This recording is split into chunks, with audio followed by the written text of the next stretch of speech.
Hey there, it's Jim and Debbie. Look who's back for episode 59 of the Midday Minute. It's me. You are. Yep. I just watched last episode with you and Kate. Nice job. Were you wowed? I wanted to learn what was going on at convention. Well, I hope we taught you a thing or two. You did, yeah.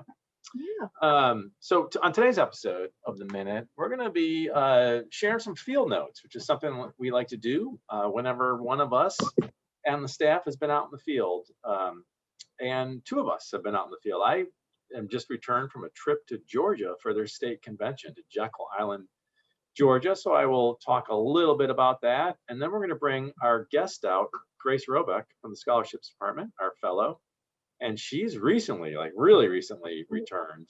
Like within the last, because right, within the last 12 hours returned. Yeah, just returned from Santa Monica because I'll tell you what, the Scholar Service trips are going to be back on. They sure are. I can't wait to hear all about her trip. You know, that's why we brought. Normalcy. Right. That's Hashtag right. Normalcy. I'm sorry, Debbie, you were saying? No, hashtag normalcy. I said that was that's the whole reason we have an Elks Scholar Fellow, is to lead our service trip. So. Right. Right. She's been helping in all sorts of ways since she joined the staff. Absolutely. Right. Like what, 2 months after the pandemic started? Yeah, I mean, she started May or June or something. Well, we knew she was coming on board. We offered her the position as the pandemic was already, and then started canceling it. And then she started. She actually officially started in August of last year. And I know she's excited to get out there and do the things that she signed on to do. Right. So that'll be fun. All right. Well, we'll hear from her in a moment. But first, I got back out there, Debbie. You sure did. It was, it was, of course, we missed you when we recorded the last episode, but you were up to your eyeballs with getting ready to go to Georgia. So. Oh, and the audit. Yeah, we had an audit going on. I was trying to get ready for Georgia and trying to get ready for the convention. It was pretty busy. So I bowed out of the last episode. Thank you for handling. Of course. How was it? Good to be back out? Backing up just briefly, our viewers may recall that I was kind of a hot commodity in the months leading up to the pandemic. I was in Florida in November 2019 for their state meeting, and then the next month I was in Mississippi, and then in January 2020, the two of us were in Colorado for the first ever Midday Roadshow, also the last ever Midday Roadshow. In fact, I think that was the penultimate. Well, I shouldn't say penultimate. That was the second to last episode of the podcast that we did. Right. On a long sleepy hiatus. Yes. Come back. I don't know. We'll see. To be frank, and a bit immodest, we have faces for video. We really do. It would be really. It would be a shame. It would be an absolute deny shame. People a good look at us. So right. We'll see. But I do miss the podcast. And then I had a trip scheduled for Virginia, and actually the two of us, we were going to do a road trip to West Virginia for a service trip, and then I was going to drive on to Virginia for a state training they were doing, and then the wheels came off. Sure did. Sidelined. I was finally it took a pandemic to stop me. I was sidelined. I was in my bunker, but I came back out earlier this month to go to Georgia to Jekyll Island for their annual meeting. It was great to be back out there. Among the Elks and participating in a state meeting. I gave a little talk on Saturday. I got to meet a couple of scholars who were being recognized at their annual meeting. Had a wonderful time. Jekyll Island is beautiful. I've never been. I would recommend if you get a chance. At one point I talked with somebody from Homeland Security. She came up and identified herself. I said, I didn't do it. Those aren't my bags. But she was an Elk and just was in, during a normal trip when somebody visited the Elks at Jekyll Island, she would give them a tour of the facility. Oh. Like, if you're ever back with your family, I'll be happy to do that for you. So, oh, that's super cool. I have that going for me. Yeah. But I'll tell you what, the timing of the trip was fortuitous because it allowed me to try out some of our messaging for convention. And, we do a lot of work on the script for opening ceremonies, and so it allowed me to try a few things, see how they went over, and they went over well. And so those things will now be said by other people at opening ceremonies. So yeah. Excellent. Well, I'm sure it was great to be back out there, like you said. We really thrive on that, right? Like we're in our offices all the time, but when we get out and meet with people, it's always a highlight. So my hosts were Bruce and Lisa Hayden. Bruce is the very new special deputy for Georgia. They were wonderful people. I had a great time with them, and just everybody I met was just so friendly and welcoming. And I think everybody was really glad to be out doing elk stuff again. Like there was just a good energy. What's that?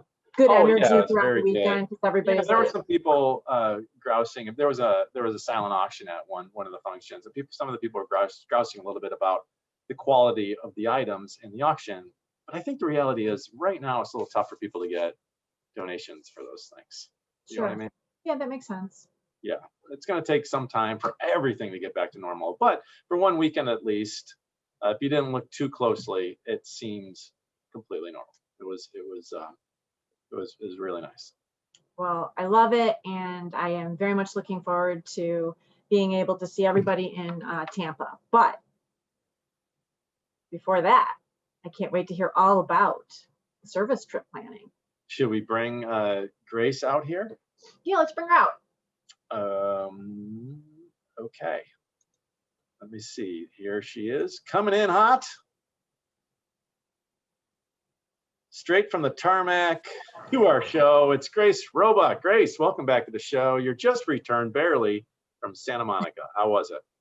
Oh, I don't even know where to start, Jim. It was awesome. Yeah, I flew in, for everyone watching, I flew in on Wednesday, about a week ago now, and I just spent a lot of time getting to know the area, seeing some different service sites that we'll be volunteering at, getting to meet the local Elks and visiting the Santa Monica Elks Lodge.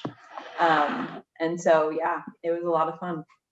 Well, let's ask this question. So you've been with us for about a year, roughly, right? At this point, how does it feel to finally be doing what you expected to be doing all along?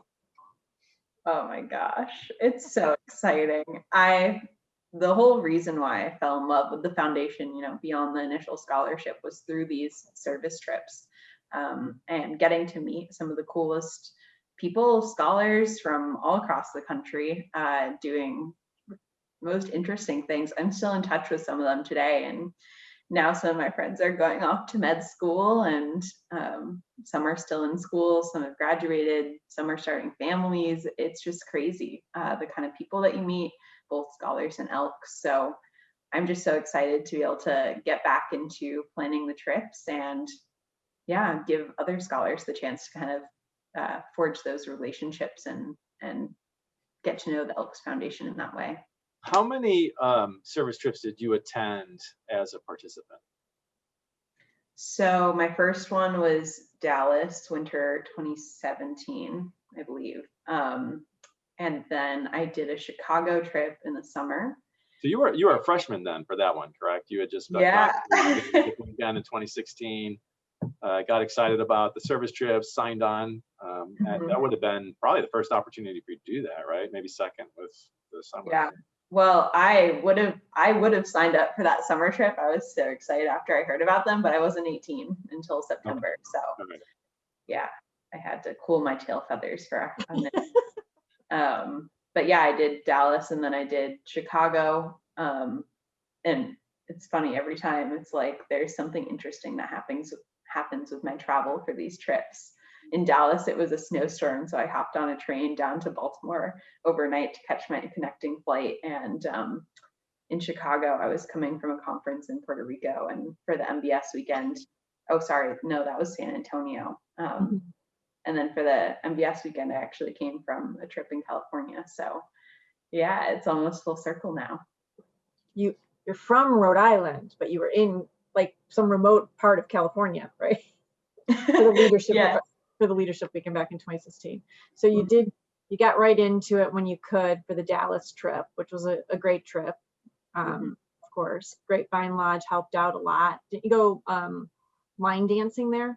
Oh yes, they taught all the moves, and we got a special coin too, which is cool.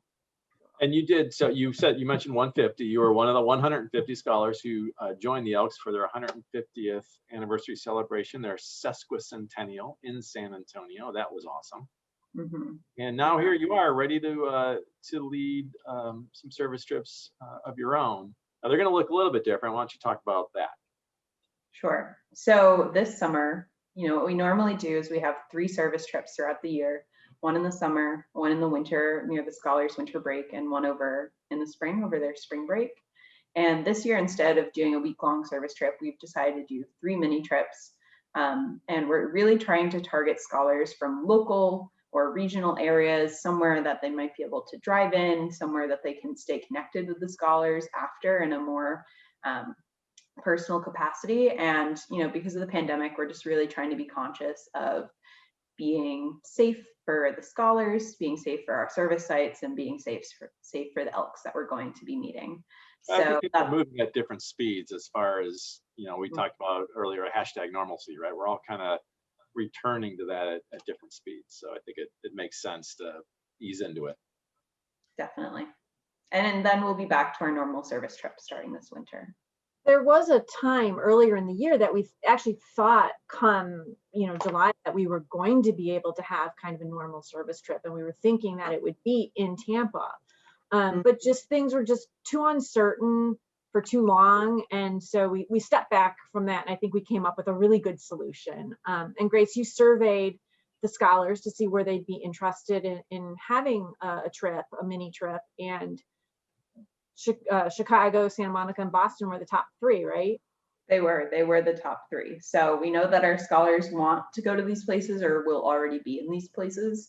And that really helped fuel our decision. That, and we get to, target both coasts and the Midwest. So it worked out really well for us. Right. Now, did you meet any interesting characters in Santa Monica who go by initials by any chance? I did. I actually, I also acquired quite a few pins that I wore today. You had some pins on? Oh yes, so the way that my trip went for my meetings with Elks, which was by far, if not like my favorite part, definitely one of the best parts. I flew in, got in, dropped stuff off at the hostel, and went over to the Santa Monica Elks Lodge number 96. There I met with R.A. Pickett, which I have his coin here, and I have to keep it on me, otherwise I owe $5 to the ENF whenever he sees me. So I made sure to bring it today. And he has another pin right here. And then I also met with Don Shecky and Frank Fraser. And so 3 of them were my chauffeurs, my tour guide. We spent the next few hours, they took me out to lunch. They showed me around the lodge and around Santa Monica. They helped bring me to some of the service sites that we'll be working with, including the VA and Safe Place for Youth. So we just really got to know each other and go around. And then the next night, I was actually able to attend a lodge dinner and meeting with a bunch of different Elks from up and down. We had people from Culver City, from Gardenia, from Redondo Beach, from Westchester, I believe, and of course from Santa Monica. So yeah. They really roll out the red carpet. They did. Yeah. They pulled out all the stops. It was great. It was really great.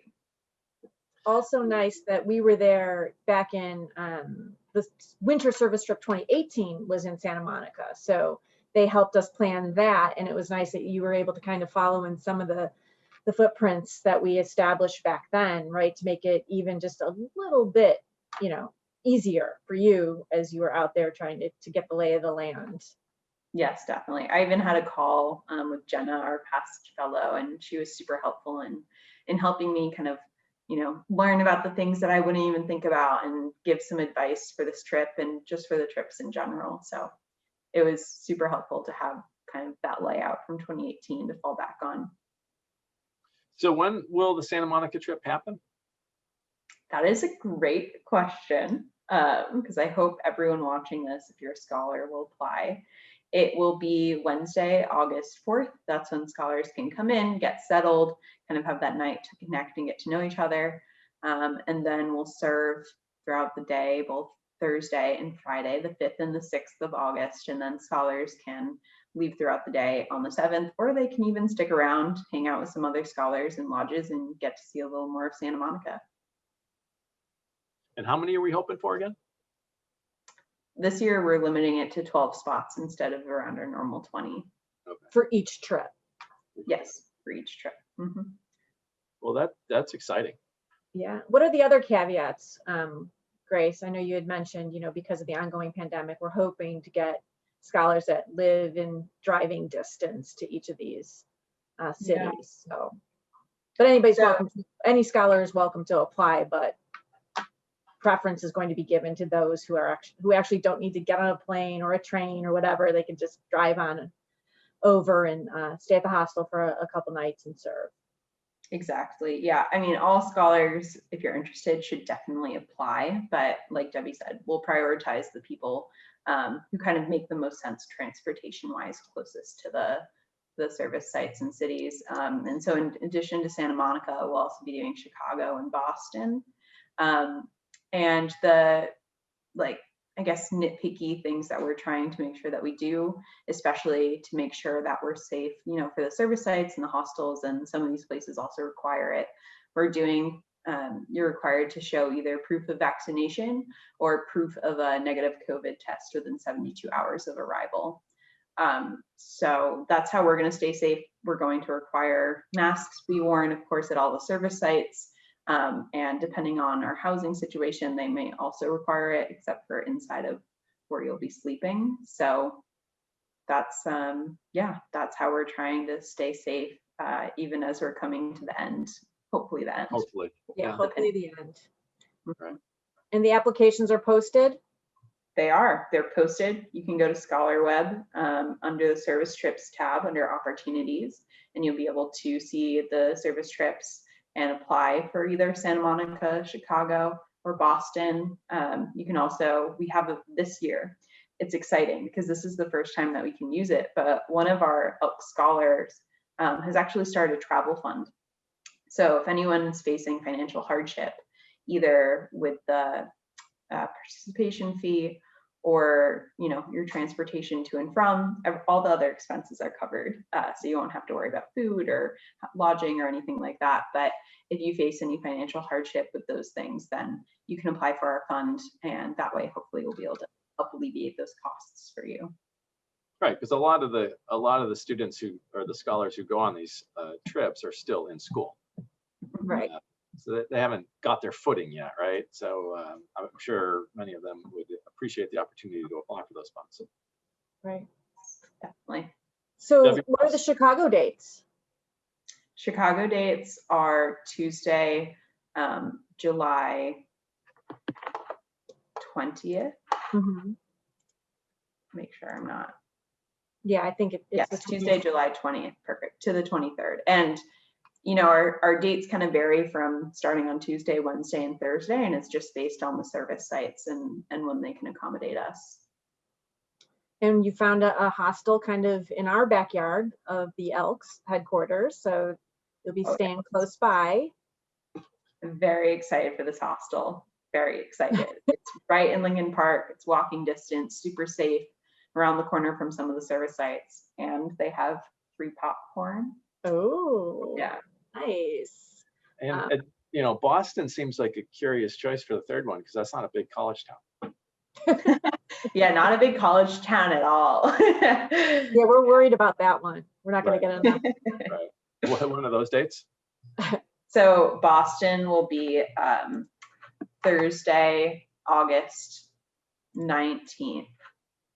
Thursday, August 19th until Sunday, August 22nd. That's a busy couple of months for you then. It is, but it's a very exciting couple of months too.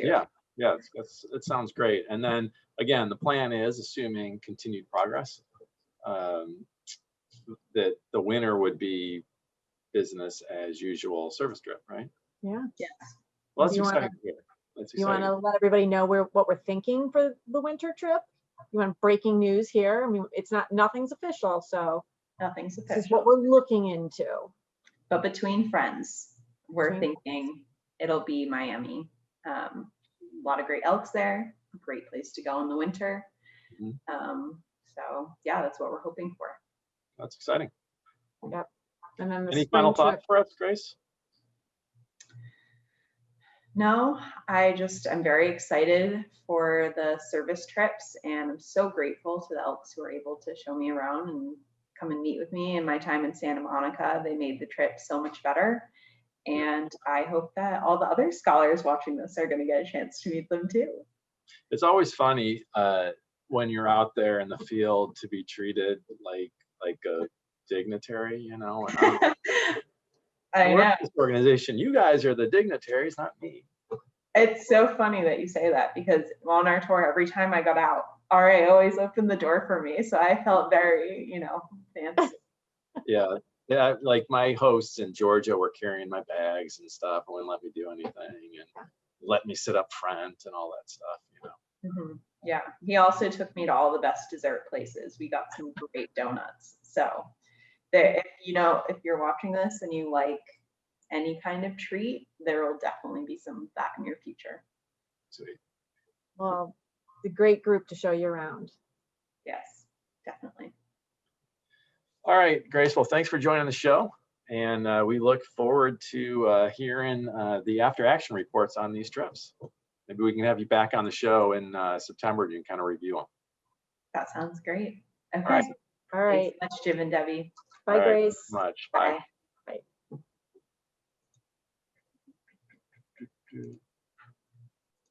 Okay, Grace Roebuck. How about it? Yeah. I'm so proud of her. Get to work on the things she wanted to be. She's been an asset. Oh yeah. You're helping out in all sorts of different ways that weren't expected, and also, really beefing up our engagement efforts, and really had a big hand in the programming at Leadership Weekend, and made it much more robust. We had a lot more time to plan a Leadership Weekend this year than we did last year, the virtual Leadership Weekend. And Grace lent her talents to that, and she really did a lot of good work for us. It just wasn't what she thought she was going to be doing, or we thought she was going to be doing when she signed on. Right. She was the fun czar for the Leadership Weekend. The fun czar? She was the fun czar for the Leadership Weekend. She did a right good job. But of course, like you said, it's not what she signed on for, but engagement and building relationships with our Elk scholars is what she signed on for. So it was, related to what she was, but not right. And those all the virtual events that she did, and we're going to keep that groundwork has been laid now, so we'll be able to continue moving forward with it. And now everybody's obviously used to meeting on Zoom, and it's kind of liberating in some ways to be able to catch up with some people in a virtual environment when you need to, but then also have these opportunities to go and be together and be together. That's interesting. Like when you look back at all of our fellows, and she is the fourth fellow, right? Right. They've all contributed and built this from the ground up. Right. And so everybody's contribution, each of the four has contributed something that we've been able to build upon. And whoever succeeds her, it'll be the same thing. It's just absolutely it's evolved. They've all had a hand in the evolution of what we've been doing, and it's really been beautiful to see. Right. I mean, they are Elk scholars, so it's no wonder that each of them has been able to do that right for us. So I thought before we go, just real quickly touch base on what's going to be different at convention on Sunday. I know you guys talked a lot about convention in general on the last episode, but specifically opening ceremonies. One of the things you're going to see is typically we would have about 55 minutes to an hour to do our segment of the opening ceremonies. But this year we have 45 minutes, and that's 45 minutes to not just cover scholarships and the SIP and Hoop Shoot, but also veteran service and drug awareness. All of that is, so the idea is it's not, we're not going to have a series of reports. What we're doing is we're highlighting Elkdom's charities at work. That's what the segment is going to be. It's going to be hard hitting. We're going to move fast, but we think we are putting together a really good show that's going to make you all feel good to be Elks, right? Yeah, I'm really looking forward to seeing that happen, and to make everybody in attendance there feel absolutely incredible about what was able to be accomplished in the worst of times. Exactly. Yeah, how the Elks really rose to the occasion. Yeah. And so we're going to highlight that. We are going to show some, just as we always do, we've got a great selection of videos that we're going to show. We are expecting to show 7 in total during that 45-minute block. They'll all be short, but they're going to be powerful. You're not going to want to miss opening ceremonies, and you're going to want to stick around after opening ceremonies, because we are, the foundation once again is sponsoring the entertainment. It's the Party Crashers, wonderful band. You guys talked about them on the show. We had so much fun in St. Louis, partying with the Party Crashers. It's going to be great. You're going to want to stick around for that. And then when that ends and we're exiting the convention center, it's going to be fireworks from like 6 or 7 different locations all along the river there going off. It's going to be great. It's going to be perfect. You know, I love some fireworks. Yeah. And a cover band. So I mean, and talking about the Elks. So it's like it's everything it's going to be happening for me on July 4th. It's a cover band with no cover charge. Right. So anyway, we're excited about convention because of what's planned. We're also excited because, you know, it's been a year. It's been 2 years since we've had our reunion with all the Elks out there. You know, so we're excited to get back to that, to seeing people. No booth or anything like that, but there's still going to be opportunities to see each other, interact, and catch up, and just, you know, get back to doing the types of things that Elks do. Yeah, can't wait. All right. Well, if you've liked this episode of the Midday Minute, give us a thumbs up. If not, a thumbs down. Either way, share it far and wide with your fireworks social network. If you're not already subscribing to our YouTube channel, hit that button and tap the bell so you'll be notified every time we post new content. Until next time, thanks for watching. Thanks for watching. Bye.